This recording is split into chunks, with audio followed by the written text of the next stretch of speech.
Hello viewers. पहला match जीत लिया India ने श्रीलंका के अगेंस्ट 43 रन से। लेकिन ये सीरीज जो है ये थोड़ी सी गलत टाइम पे हो रही है, क्योंकि इस टाइम ओलंपिक्स भी चल रहे हैं। अभी कल से ओलंपिक शुरू हो गए और मेरा आधा मन इस मैच में लगा हुआ था और बाकी आधा मन लगा हुआ था ओलंपिक्स के मैचेस में, क्योंकि ओलंपिक्स में आज चिराग शेट्टी और सात्विक का जो मैच था बैडमिंटन का, उन लोगों ने पहला मैच जीत लिया। फिर उसके बाद आज टेबल टेनिस में भी वो लड़का है, उसका नाम तो मुझे याद नहीं है, वो उसने अपना पहला राउंड जीत लिया। फिर उसके बाद हॉकी का बहुत इंपॉर्टेंट मैच था इंडिया का न्यूजीलैंड के साथ। हालांकि न्यूजीलैंड की टीम कोई बहुत इतनी ज्यादा वर्ल्ड रैंकिंग्स में नहीं आती है हॉकी की, लेकिन इन्होंने वर्ल्ड कप में इंडिया को धो दिया था। इस चक्कर में ये थोड़ा सा मैच, और फिर ओलंपिक का कोई भी मैच हो ना, चाहे किसी भी वो स्पोर्ट का किसी भी गेम का हो, वो देखने में अलग ही एक्साइटमेंट होता है और बहुत ही जबरदस्त ब्लड प्रेशर बढ़ जाता है हर मैच में। मेरा तो पता नहीं, आप लोगों का मुझे मालूम नहीं क्या हाल है, लेकिन कहने को भले मैंने क्रिकेट ही खेला है अपनी लाइफ में और कुछ थोड़ा बहुत बैडमिंटन खेला है, लेकिन बाकी तो सारे गेम्स जो भी होते हैं जिसमें भी इंडिया पार्टिसिपेट करती है, चाहे उससे कोई लेना हो देना हो नहीं हो, चाहे कभी उसके बारे में कुछ पता भी ना हो, लेकिन फिर भी वो देखने में जो एक्साइटमेंट होता है वो बात ही अलग होती है। तो ओलंपिक, एशियाड और कॉमनवेल्थ गेम्स, ये इनमें बड़ा मजा आता है देखने में। तो इस वजह से आज मैच तो खैर देखना ही था, क्योंकि क्रिकेट में तो अपना इंटरेस्ट है, लेकिन उसके बाद ये मैचेस बहुत ही मजेदार हुए आज। इंडिया के लिए शूटिंग में थोड़ा सा मतलब डिसअपॉइंटमेंट हो गया कि शूटिंग में हमारी टीम हार गई, लेकिन कोई बात नहीं, ठीक है, चलता है। अभी देखेंगे आगे क्या होता है। तो आज पहला मैच जो हुआ वो तो श्रीलंका ने टॉस जीत के इंडिया को पहले बैटिंग दे दी, क्योंकि वो कह रहे थे कि विकेट नया है और देखते हैं क्या होता है और क्या नहीं होता है। और पिच रिपोर्ट तो इन लोगों ने की थी, तो पिच रिपोर्ट में तो ये कह रहे थे कि क्रैक्स हैं और ये है और वो है और बॉल आएगी कि नहीं बल्ले पे पता नहीं, फलाना ठिकाना। और मैच तो हुआ 200 रनों वाला। तो पिच रिपोर्ट के बारे में तो आपको पता है कि मेरी क्या राय रहती है। खैर, फिर उसके बाद इन लोगों ने क्या किया, इंडिया ने पहली जो शुरुआत की तो अच्छी खासी शुरुआत कर दी। तो गेल और ये जायसवाल ने तो मारना पीटना चालू कर दिया। और हालांकि मुझे गेल से कोई बहुत ज्यादा उम्मीद नहीं थी, लेकिन श्रीलंका के बॉलर्स ने बॉलिंग बहुत ही गंदी की। शुरू में तो बिल्कुल ही इतनी खराब बॉलिंग कर रहे थे ये लोग, और वो खैर उनके तो दो जो बॉलर्स थे वो अनफिट ही हो गए। एक वो कौन है, वो नुवान तुषारा, और कोई एक और दूसरे का मैं नाम भूल गया।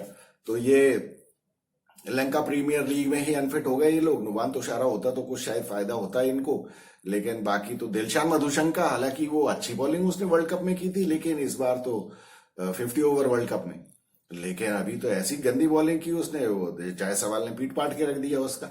और 6 ओवर में 74 रन बना दिए। 5 ओवर 5 बॉल में 74 बनाए और लास्ट बॉल में आउट हो गया ये गिल। 34 रन बनाए इसने, गिल ने भी अच्छे हाथ से के अपने 16 बॉल में 34 रन बना दिए इनका, लेकिन दूसरा विकेट अगली ही बॉल पे गिर गया जायसवाल का। और उसके बाद फिर ये पंत और सूर्या, ये दोनों खेलते रहे। तो आज देख लिया आप लोगों ने। अब पंत के बारे में क्या कहा जाए यार, पंत ने वर्ल्ड कप में भी बहुत निराश किया। ये T20 के लायक है नहीं, मैं बहुत सीरियसली मैं ये बात पहले भी कई बार कह चुका हूं। और हमारे जो वो हैं व्यूअर देवेंद्र कुमार, वो कह रहे थे कि विकेट कीपर्स की आप एनालिसिस करो, तो मैंने उनसे आज यही कहा था कि विकेट कीपर्स की एनालिसिस करने का मेरा भी मन है, लेकिन क्या है कि इतने ज्यादा ये मैचेस चल रहे हैं कंटिन्यूअसली, फिर अपना काम भी रहता है और ऊपर से ओलंपिक्स भी आ गया। तो अब मुझे लग रहा है कि अगर सेपरेट वीडियो करेंगे तो बड़ा मुश्किल है टाइम निकालना उसके लिए, तो फिर ओलंपिक के बाद का ही वेट करना पड़ेगा। लेकिन मुझे लगता है कि पीस मील में ही बात करनी पड़ेगी। और विकेट कीपर्स की एनालिसिस का जहां तक सवाल है, तो देवेंद्र कुमार से मैंने ये कहा भी था कि आप लिस्ट बताओ किस किस विकेट कीपर की एनालिसिस करनी चाहिए। तो ऑब्वियसली जो कंटेम्पररी विकेट कीपर्स हैं, KL राहुल, ऋषभ पंत, संजू सैमसन, ध्रुव जुरेल और ये जितेश शर्मा है, और ये सारे के सारे जो भी हैं, ये इनमें देखिए ऋषभ पंत तो मुझे लगता है किसी भी हालत में T20 के लायक नहीं है। इसका T20 का रिकॉर्ड भी बहुत खराब है। और रही सही आज आपने बैटिंग देख ली इसकी, मतलब ये हालत देखिए आप, 11वें ओवर में 122 फॉर 2 स्कोर था जब इंडिया का। उस टाइम 17 बॉल में 38 रन बना के स्काई खेल रहा था और पंत ने 13 बॉल में 10 रन बनाए थे। यार ये क्या है यार, ये पंत इसने वर्ल्ड कप में भी ऐसी नाक कटवाई थी अपनी, और वर्ल्ड कप में भी ये शुरू के 1-2 मैचेस में इसने जो रन बनाए थे, आप लोगों को याद होगा, इसके 2-2 कैचेस छूटे थे। तब भी मैंने इसको बहुत क्रिटिसाइज किया था कि यार ये कैच छूट के रन बनाने का क्या मतलब है। और उसमें भी ऐसे कोई नहीं था कि बहुत ज्यादा कोई रन बना दी हो, हालांकि वो तो विकेट्स भी ऐसे नहीं थे कि जिनमें रन बनते, लेकिन पंत ने बड़ा निराश किया यार T20 में। पंत मुझे लगता है, और दूसरी बात ये है, अगर देखिए हम एनालिसिस करते हैं ना, तो ये किसी का भी रिकॉर्ड देखने का मतलब नहीं है। मतलब अगर कोई ये कहे कि भाई आप रिकॉर्ड देखो कि इसने T20 में कितने रन बनाए हैं या कितनी 50 बनाई है या क्या बनाया है और क्या नहीं बनाया है, ये देखिए रिकॉर्ड से ज्यादा कुछ पता चलता नहीं है। ये मैच जो जिसने जिताए हैं वो परफॉर्मेंस मैटर करती है, चाहे भले वो 30 रन ही क्यों ना बनाए हो। मैं हमेशा यही बात करता हूं, ऐसी सेंचुरी का कोई मतलब नहीं है जिसने टीम को साइड में लगा दिया हो, उसके बजाय वो 40-50 रन बेटर है जिसने टीम को मैच जिताया हो। तो इस वजह से अगर आप रिकॉर्ड देखने जाएंगे ना, तो रिकॉर्ड में आपको कुछ नहीं समझ में आएगा। रिकॉर्ड में तो खैर पंत का तो T20 का रिकॉर्ड भी खराब है। 124-25 की स्ट्राइक रेट है इसकी, एवरेज होगा जो कुछ भी 25-26 का, या मैथ कर रहा हूं 50 का भी एवरेज हो, उससे फायदा क्या है। आपको याद है एक भी T20 मैच पंत ने जिताया है कभी? ये हमेशा एंड टाइम पे गड़बड़ शॉट मार के आउट होता है। वर्ल्ड कप फाइनल तक में देखा ना आपने, वो रोहित शर्मा के आउट होने के बल्कि रोहित शर्मा नहीं, पहला विकेट कौन सा गिरा था, उसके बाद अगली बॉल पे खुद भी उल्टा सीधा शॉट मार के फुल टॉस बॉल के ऊपर और बस स्वीप मार के और आउट हो गया था ये। तो ये इसके ऐसे ही काम हैं ये। और ये तो देखिए बायलेटरल सीरीज है, बायलेटरल सीरीज में तुम्हारा ये हाल हो गया यार, तुमने 13 बॉल में 10 रन बनाए, उसके बाद आप देखिए ये मतलब स्काई 26 बॉल में 58 रन बना के आउट हुआ है। उस टाइम तक इसका 100 से नीचे स्ट्राइक रेट चल रहा था पंत का। तो ऐसे कैसे चलेगा यार, जहां तुम्हारे टीम के 14 ओवर में 153 फॉर 3 स्कोर है, तुम रैना बॉल से भी नीचे खेल रहे हो। तो ये पंत किसी भी हालत में इसके लायक नहीं है, T20 के लायक। तो वनडे के लिए ठीक है ये, वनडे में, क्योंकि देखिए वनडे में क्या होता है, अगर आपने शुरू में अगर ये बॉल्स वेस्ट कर भी ली ना, तो वनडे में टेस्ट मैचेस में तो खैर स्ट्राइक रेट का ज्यादा उतना सिग्निफिकेंस नहीं होता है, लेकिन वनडे में आपको मौका मिल जाता है क्योंकि बाद में आप कवर अप कर सकते हैं अपनी स्लो स्ट्राइक रेट को। तो इस वजह से वनडे और इसके लिए ये ठीक है, क्योंकि वहां इसके लप्पेबाजी चल भी जाती है और इसने वहां पे परफॉर्म भी किया है। और मेनली उसका रीजन यही है कि वहां इसको बाद में अपनी स्कोरिंग रेट को रिकवर करने का टाइम मिल जाता है। लेकिन T20 में इसको लगता है, समझ में ही नहीं आता है कि मुझे क्या करना है। अब देखिए आप 13 बॉल में 10 रन बनाए या 26 बॉल में 25 रन बना के खेल रहा था ये। अरे एक बॉल अगर अच्छी पड़ जाएगी तो आप अगली बॉल पे 27 बॉल पे 25 रन बना के आउट हो जाओगे, फिर उसके बाद क्या होगा आपका। आज तो ठीक है, आप आज वो श्रीलंका की बॉलिंग ऐसी थी कि आपने रिकवर करने का आपको मौका मिल गया, अदरवाइज क्या होने वाला था। खैर अब यही है पंत के बारे में। पंत तो मेरी एनालिसिस तो यही है भैया, पंत किसी भी हालत में T20 के लायक नहीं है। मेरा तो बस चलता तो वो वर्ल्ड कप में भी मैं उसको नहीं ले जाता। वर्ल्ड कप में भी संजू सैमसन को खिलाना चाहिए था, और सीरियसली इन लोगों को संजू सैमसन को T20 की टीम में लाना चाहिए। अरे T20 की क्या यार, उसको वनडे की टीम में भी खिलाना चाहिए यार। पता नहीं संजू सैमसन के साथ क्या ये कर रहे हैं ये लोग यार। इससे तो बेहतर है यार, अब इस सीरीज में अगर उसको मौके नहीं दिए ना, तो इसके बाद तो उसको बोल देना चाहिए कि भैया हमको माफ करो आप और आप जाओ। या तो मतलब समझ में ही नहीं आता मुझे संजू सैमसन का क्या यार, ये अचार डाल रहे हैं उसको बाहर बिठा के, बेचारे को बिल्कुल ही रूथलेसली ये लोग बाहर बिठा के रखते हैं। आप लोग बताइए व्यूअर्स, मुझे तो मतलब समझ में ही नहीं आती ये कोई चीज। फिर आपने देखो आज रियान पराग को खिला लिया, तो मैंने मान लिया कि रियान पराग नया है, उसको मौका देना चाहिए, सब कुछ है भैया, लेकिन पहले से मौके किसको मिलने चाहिए थे? कौन? संजू सैमसन को पहले मौका मिलना चाहिए ना यार। और फिर अगर आपने रियान पराग को खिला लिया, रियान पराग ने खुद अपने साथ जस्टिफिकेशन नहीं किया, खैर उसके ऊपर हम बाद में आएंगे, क्योंकि अभी तो रियान पराग के फैंस अभी नाराज होने लगेंगे। हालांकि देखना चाहिए कि आज उसने क्या किया है। अच्छी खासी 24-25 बॉल खेलने का मौका मिला था, कितने रन बनाए? 7 बॉल में 5 रन बनाए या 5 में 7 रन बनाए। उसको कुछ मेंशन करने के लायक भी नहीं है वो परफॉर्मेंस। और यहां पे कभी कोई ये ना कहे कि उसने 3 विकेट ले लिए। रियान पराग का काम 3 विकेट लेना नहीं है। और ये श्रीलंका की जिस टीम के अगेंस्ट मिले हैं, ना तो वो सिचुएशन ऐसी थी कि कोई बहुत ही अलार्मिंग सिचुएशन हो, वहां कोई टीम हारी नहीं जा रही थी, जहां पे आपकी एक्स्ट्रॉर्डनरी बॉलिंग से, वो टेल एंडर्स के विकेट लेने से आपको कोई क्रेडिट मिलता नहीं है। आपका काम है एज ए बैट्समैन रन बनाना, और रन बनाने के लिए भरपूर मौका था। 25 बॉल थी, 25 बॉल में रन बनानी चाहिए थे रियान पराग को। मैंने पहले भी कहा था कि रियान पराग को किस्मत से मौका मिल गया है टीम में, तो अब वैसे तो मुझे लग रहा था कि उसकी बैटिंग आएगी ही नहीं, और एक्चुअली आनी भी नहीं चाहिए थी। लेकिन वो ठीक है, चलो किसी तरह से बैटिंग आ गई, और उसके बाद बैटिंग जब आ गई तो आपने बैटिंग का फायदा नहीं उठाया। मैं इसी बात से डरता हूं, जब ये यंग लड़कों को इस तरह से कर दिया जाता है प्रमोट फास्ट फॉरवर्ड करके, और ये 2 मैचेस में अगर रन नहीं बनाएगा ना, इसको बाहर कर देंगे ये, फिर इसका टीम में आना मुश्किल हो जाएगा। तो ऐसे में समझना चाहिए कि भैया ये मौका बहुत मुश्किल से मिला है इंडियन टीम में। इंडियन टीम में आना आसान काम नहीं है, तो आपको इस मौके का फायदा उठाना चाहिए था। किस तरह का गंदा शॉट मार के एलबीडब्ल्यू होके चले गए बाहर, और अच्छी खासी बॉल्स बाकी थी उस टाइम।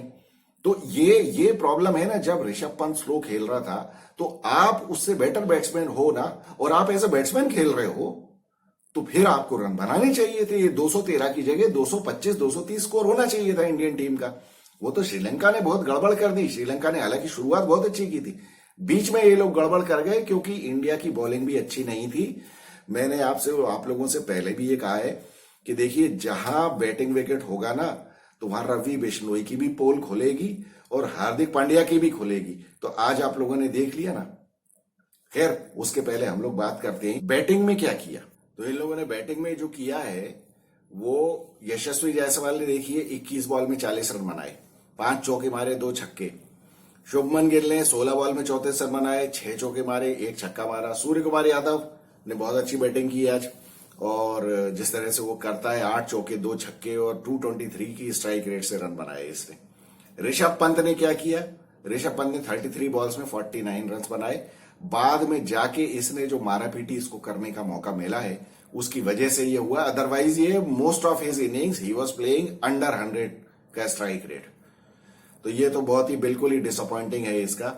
फिर हार्दिक पांड्या भी आज कुछ कर नहीं पाया ज्यादा। हार्दिक पांड्या को पति रैना ने बहुत अच्छा आउट कर दिया, उसने तो यॉर्कर डाली, मौका ही नहीं मिला उसको मारने का। 10 बॉल में 9 रन। आज हार्दिक पांड्या का बिल्कुल ही फ्लॉप हो गया।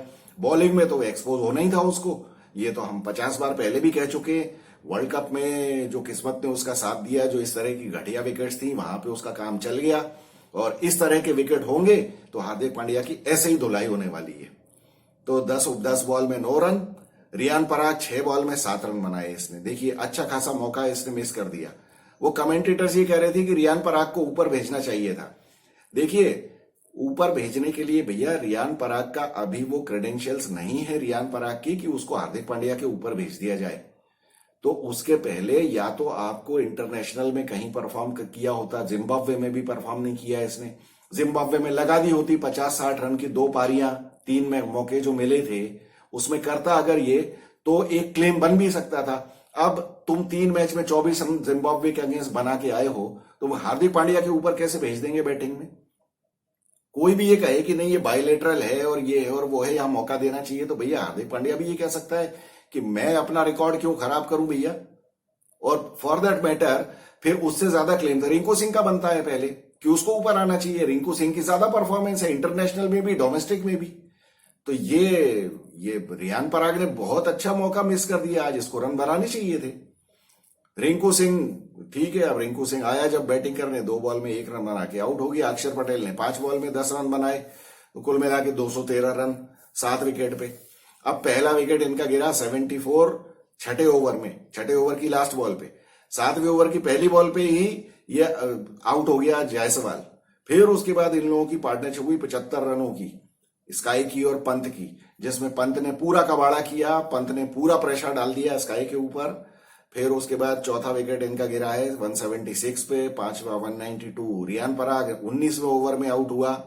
हार्दिक पांड्या के आउट होने के बाद ये आया और उसके बाद इसने कुछ भी नहीं किया रियान पराग ने। फिर उसके बाद देखिए बॉलिंग में दिलशान मधुशंका ने दिए 3 ओवर में 45 रन, 15 की रेट से पिटाई हुई इसकी। आसिता फर्नांडो की भी अच्छी पिटाई हुई 4 ओवर में 47। तीक्षणा को खूब पीट दिया इन लोगों ने, 4 ओवर में 44 रन दिए इसने। हसरंगा ने लेकिन बहुत अच्छी बॉलिंग की, और हसरंगा की बॉल तो पंत को तो समझ में ही नहीं आ रही थी। पंत को वो हर बॉल उसने गूगली फेंकी है और पंत को समझ में ही नहीं आई, एक भी बॉल समझ में नहीं आई इसको। सारी बॉल पे बीट हुआ है पंत, और फिर अल्टीमेटली वही आड़ा वाड़ा बल्ला। वो अल्टीमेटली क्या होता है, जब समझ में नहीं आती तो फिर ये स्वीप मारने लग जाते हैं, तो पंत ने वही काम किया। Mahendu Hasaranga 4 over 28 run 1 wicket, Kamindu Mendis 1 over 9 run, और मतीशा पतिराना 4 ओवर 40 रन। पतिराना ने 4 ओवर में 40 रन देके 4 विकेट लिए, पिटाई हुई उसकी थोड़ी बहुत, लेकिन 4 विकेट भी ले लिए उसने। तो अब 40 रन दो आप, तो कम से कम फिर 3-4 विकेट ही ले लो यार, तो वो है।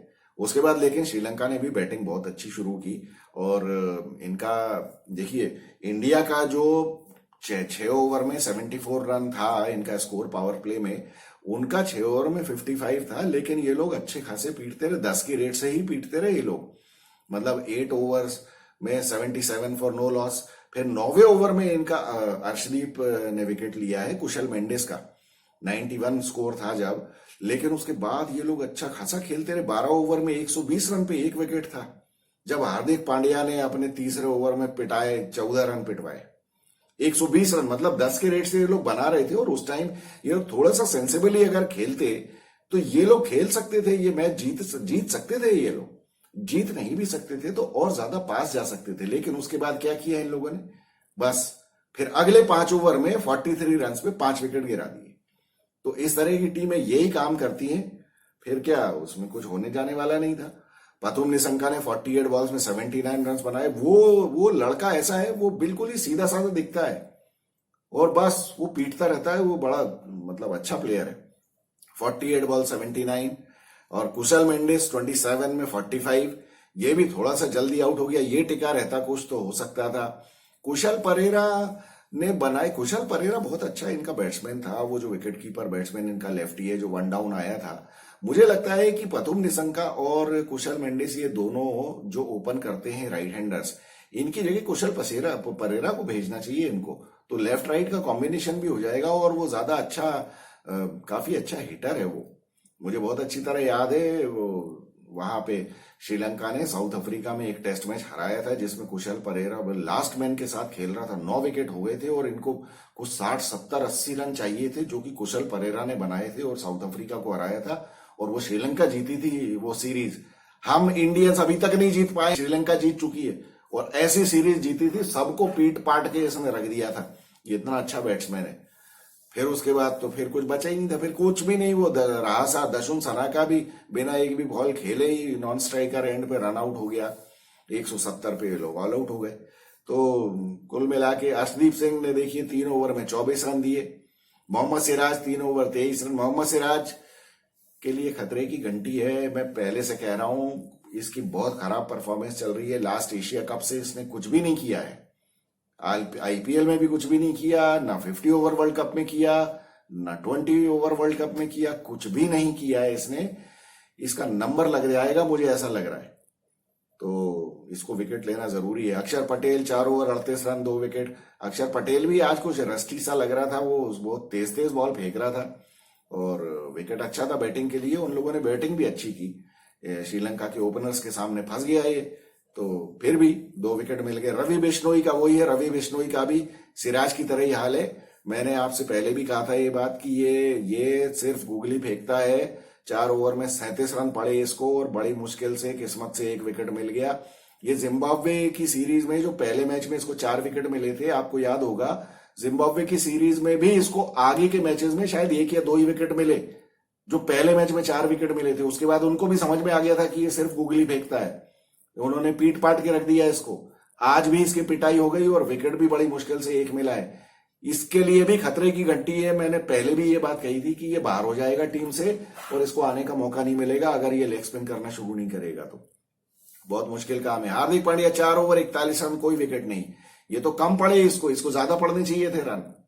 वो तो बाकी उनका कोई बल्लेबाज चल ही नहीं पाया, नहीं तो इसको बहुत फोड़ फाड़ के रख देते। और इसकी बैटिंग विकेट के ऊपर बॉलिंग का कोई मतलब ही नहीं है हार्दिक पांड्या की, कोई फायदा नहीं है। इसलिए अब ठीक है, अब वर्ल्ड कप में चल गया काम तुम्हारा, आईपीएल में भी धुलाई होती है, ऐसे बैटिंग विकेट्स पे फिर धुलाई होगी। हार्दिक पांड्या का मुझे लगता है कि रंग थोड़ा सा कम होने लगा है अब, और होना चाहिए, क्योंकि भाई परफॉर्म करोगे तभी तो रंग होगा ना तो बैटिंग में रन बनाए और बॉलिंग में 4 ओवर में 41 रन पिटवाए। और आज इन्होंने 5 ही बॉलर्स क्यों खिलाए होंगे यार, मुझे समझ में नहीं आता। फिर से बहुत बैट्समैन भर के रख लिए, ये क्या गौतम गंभीर कौन सा, फिर वही रोहित शर्मा की तरह से कर रहा है यार। अरे यार, तुम्हें बैटिंग की प्रैक्टिस देनी है तो बॉलर्स को भी तो प्रैक्टिस देनी है, इस तरह से बॉलिंग का क्या मतलब है यार। हार्दिक पांड्या 5वां बॉलर है आपका, वो तो श्रीलंका के बैट्समैन थे, अदरवाइज आप मैच हार जाते आज। रियान पराग को लग गए धोखे धड़ाके में, उसको 3 विकेट मिल गए टेल एंडर्स के। चलिए ठीक है, अब बहुत सारी चीजें हैं सोचने के लिए कि ये मतलब हार्दिक पांड्या, मोहम्मद सिराज, रवि बिश्नोई, ये तो बॉलर्स बहुत ही खराब हैं। और बाकी तो हर्षदीप सिंह और अक्षर पटेल, वो बेचारे मतलब अगर ज्यादा और पिट जाते तो फिर तो मैच हार ही गए थे। हालांकि श्रीलंका के बल्लेबाजों ने ज्यादा गड़बड़ की है इसमें। तो चलिए, ये तो हो गया। अब आज का मैच हो गया, अब कल फिर से मैच है, और कल से ओलंपिक में और ज्यादा इंडिया के भी मैचेस होंगे, तो देखने का बड़ा मजा उधर भी आ रहा है, और ये मैचेस तो देखने ही हैं। तो चलिए देखेंगे, कोई जो भी मैचेस होंगे सबकी बात करेंगे हम लोग। तो आप लोग बताइए, आप लोगों को क्या लगा आज का मैच।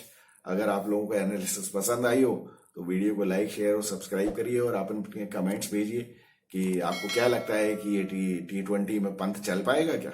मुझे तो नहीं लगता। टी20 में मुझे लगता है कंटेम्प्रेरी विकेट कीपर्स में सबसे ज्यादा सूटेबल मुझे संजू सैमसन लगता है, और उसके बाद फिर ध्रुव जुरैल का नंबर आ सकता है। बाकी तो सब और कोई है नहीं, ऐसा मुझे लगता नहीं है, क्योंकि केएल राहुल तो बिल्कुल टी20 के लिए फिट है ही नहीं। किसी भी हालत में टी20 में तो केएल राहुल को खिला ही मत लेना आप।